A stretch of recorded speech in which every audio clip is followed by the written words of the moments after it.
une news, une vidéo, célébrée avec Jiba. Bonsoir à tous, ici Jiba pour les previews à Serment des Sentinelles du 30 décembre 2015. On commence par la Mimic Eldrazi. C'est une 2-1 pour 2. C'est peu. C'est incolore, cela dit, c'est toujours bien. Et elle a une petite capacité intéressante qui fait qu'à chaque fois que sous votre contrôle arrive une autre créature incolore, elle va prendre sa force et son endurance, si vous le désirez, jusqu'à la fin du tour. C'est un peu particulier comme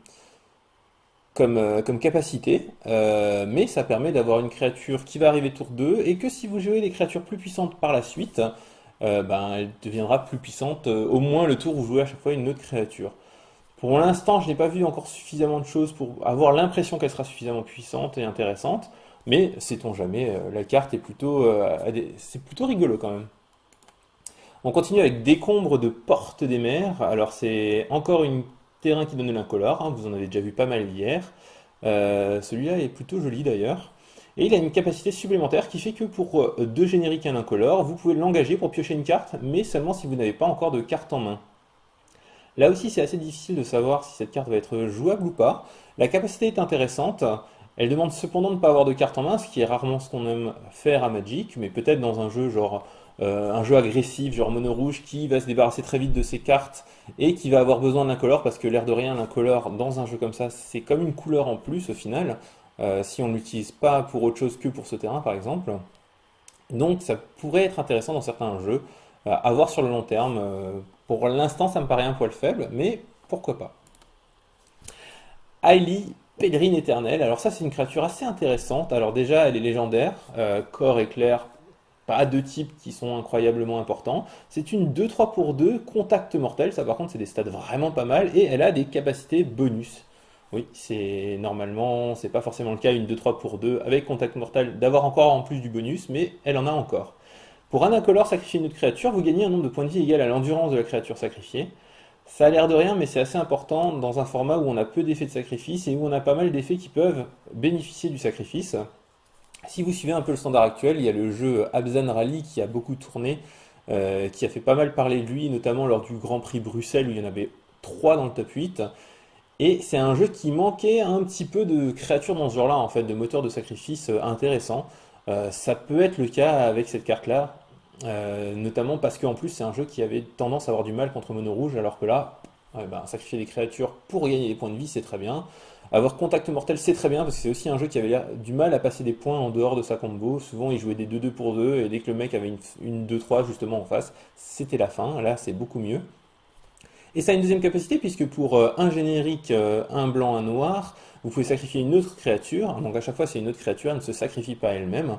Et vous exilez le permanent non terrain ciblé, et vous ne pouvez activer cette capacité que si vous avez au moins 10 points de vie de plus que votre total de points de vie de départ. C'est-à-dire que dans une partie normale, donc 1 contre 1, il faut que vous ayez au moins 30 points de vie. Et dans une partie multijoueur, ça dépend du nombre de points de vie avec lequel vous commencez. Donc une carte très intéressante qui sera probablement pas mal jouée, ne serait-ce parce que ses capacités sont intéressantes et ses stats intéressantes, et parce que le moteur de sacrifice, dans les couleurs d'un jeu qui en a besoin, ça pourrait le faire. Supplice implacable, très très bizarre comme carte. C'est une carte qui pour 5 en rituel va faire 2 fois un effet. Cet effet est un peu bizarre, puisque l'effet de base c'est votre adversaire perd 5 points de vie, mais il peut prévenir et ne pas perdre 5 points de vie si il se défausse de 2 cartes, ou s'il sacrifie une créature, ou s'il sacrifie un Planeswalker. Donc c'est une carte qui a un effet intéressant, mais qui ne le fait pas très bien, parce que ça laisse beaucoup trop de choix à votre adversaire, hein. Il y a quand même le choix soit de se défausser de 2, soit de sacrifier une créature, soit de perdre un Planeswalker, soit simplement de perdre 5, hein. Le mec il est peut-être à 25 points de vie, il en a rien à foutre de perdre 5. Mais vous le répétez, et peut-être que le faire 2 fois ça peut devenir suffisamment intéressant. 5 mana c'est peut-être un peu trop, et il faudrait voir s'il y a des jeux qui arrivent vraiment à utiliser cet effet au maximum. Ça me paraît un peu compliqué pour l'instant. Regard immolateur, carte toute simple, détruisez la créature attaquante ciblée en blanc en éphémère, forcément. C'est une bonne carte, c'est le genre d'effet dont on a souvent besoin. On préfère des effets plus versatiles, mais quand on a ce genre d'effet, il est souvent joué. Mage réflecteur, c'est mon chouchou de la journée, ou presque, vous allez voir pourquoi tout à l'heure. C'est une 2-3 pour 3, et qui, quand elle arrive en jeu, vous renvoyez une créature qu'un adversaire contrôle dans sa main, et durant son prochain tour, ou en tout cas jusqu'à votre prochain tour, il ne pourra pas la rejouer. C'est donc que vous allez lui remonter vraiment efficacement une carte en main. Il va pas pouvoir la rejouer tout de suite, donc il faut qu'il ait autre chose à faire en attendant. Donc vous vous débarrassez vraiment plus longtemps que d'habitude des créatures que vous remontez. Et c'est un effet qui est vraiment intéressant, notamment un peu plus tard dans la partie. Les effets remontés en main sont souvent bien dans les jeux un peu tempo, où vous allez vous débarrasser d'un bloqueur, mettre des points et forcer votre adversaire à reperdre un tour, à reposer ses créatures. Là, en plus, s'il n'a plus de cartes en main et qu'il ne pioche pas d'autres créatures, par exemple, vous allez lui remonter en main sans en plus le laisser rejouer cette créature. Donc un effet assez intéressant. Sur une carte qui a des stats correctes, ça sera très fort en limité, ça risque d'être fort en construit également si des jeux arrivent à vraiment utiliser son effet. On continue avec un chasseuse implacable, excusez-moi. C'est une 3-3 pour 3 qui pour 3 gagne +1/+1 et le piétinement jusqu'à la fin du tour. Vous noterez que vous pouvez l'utiliser plusieurs fois si vous le voulez. Une carte qui sera certainement très très forte en limité. Auxiliaire de Joraga, une 2-3 pour 3 avec Soutenez 2 pour 6. Donc je rappelle, Soutenez, c'est vous choisissez jusqu'à X autres créatures, ici 2, et vous leur mettez un marqueur +1/+1.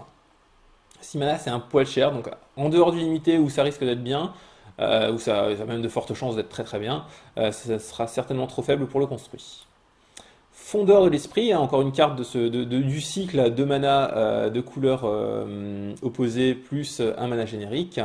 Pardon, c'est pas des manas opposés, c'est des manas alliés, plus un mana générique. C'est une 2/2 carence cette fois, elle ne peut pas être bloquée.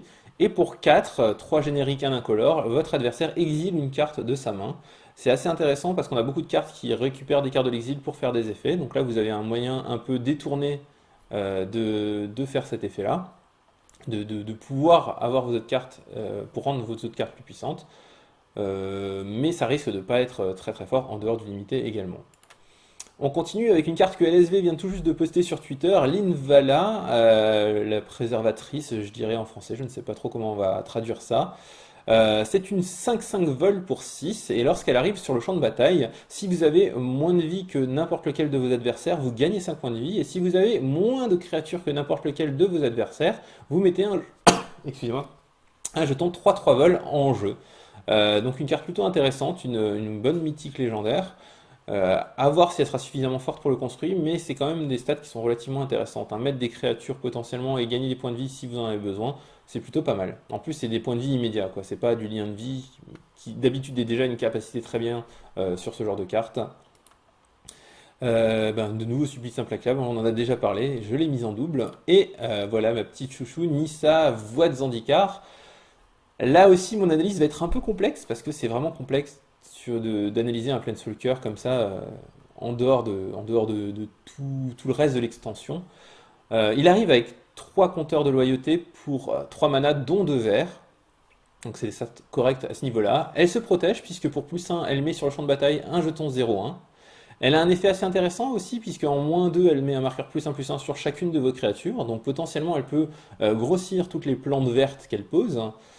Et ensuite, pour -7, elle a un ultimate qui est plutôt correct, puisque vous allez gagner X points de vie et piocher X cartes, X étant le nombre de terrains que vous contrôlez.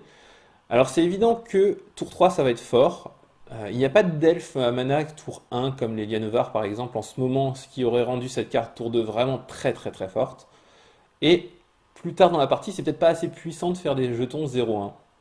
C'est pour ça que ça la rend un peu compliqué. Par contre, si vous avez des créatures, mettre +1/+1 sur toutes vos créatures, ça risque d'être suffisamment fort pour 3 mana. C'est déjà un effet qu'on utilise régulièrement à ce prix-là, ou même en ce moment, bah, c'est un emblème chez Gideon à 4 mana, mais c'est à peu près, on peut avoir un petit équivalent, quoi. Du coup, la carte me semble vraiment très bien.